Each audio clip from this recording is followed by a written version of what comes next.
Now, before we get into why this is important, we talk a bit about the background of this vote.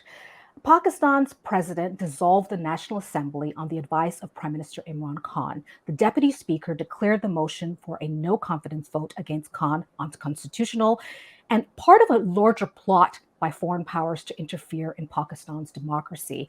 How do no confidence motions work? All right, there's a lot to unpack here just in that one question, but let's begin with a no confidence motion. So, Pakistan has a parliamentary system of democracy. The leader of the House becomes the prime minister, and the leader of the House is elected by all the members of parliament.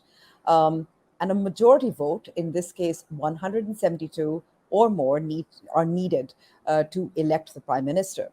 At any time within any parliamentary democracy, if the members of the House feel that the prime minister is not doing his job properly, they can actually vote against him. And this is called a vote of no confidence, which means that the House or a majority of the House have lost confidence in the prime minister to be the prime minister or the leader of the House or lead the country. In this case, the opposition parties, and there are several involved in this, had tabled a vote of no confidence on the 8th of March. And constitutionally, according to the Constitution of Pakistan, the vote is meant to happen within 2 weeks. But the Prime Minister and the ruling party, the Pakistan Tehreek-e-Insaf, or the PTI, kept delaying the vote.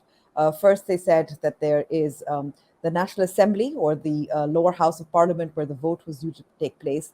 There was some routine refurbishment that was supposed to take place. And then they said that there was a very important international conference. The Organization of Islamic Countries and their foreign ministers were due to meet on the 23rd of March. So, we can't have the vote of no confidence. And that's against the Constitution, as I said, and the rules of procedure. Eventually, what you saw was throughout this period, when the vote actually happened just this Sunday, is that Prime Minister Imran Khan revealed during a political rally that he had received what he raved about, a letter. And he said, well, there's a foreign conspiracy. There have been threats to me and my person and my life. And I know that these opposition parties are actually colluding with the Western power, although he didn't name the power at the time, to de-seat me. And that's why that's why they filed this vote of no confidence. Now, again, according to the law and constitution, if a vote of no confidence has been filed against a prime minister, has been tabled in the assembly, he can't dismiss the assembly. That power is taken away from him, because that is affair that he's going to sort of, what you could say, is run away from the vote, as it were. And that was the end of that.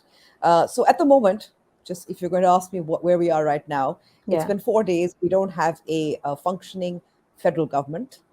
There's also a power tussle in the largest state, or we call it province, where Khan had his party was also ruling over there.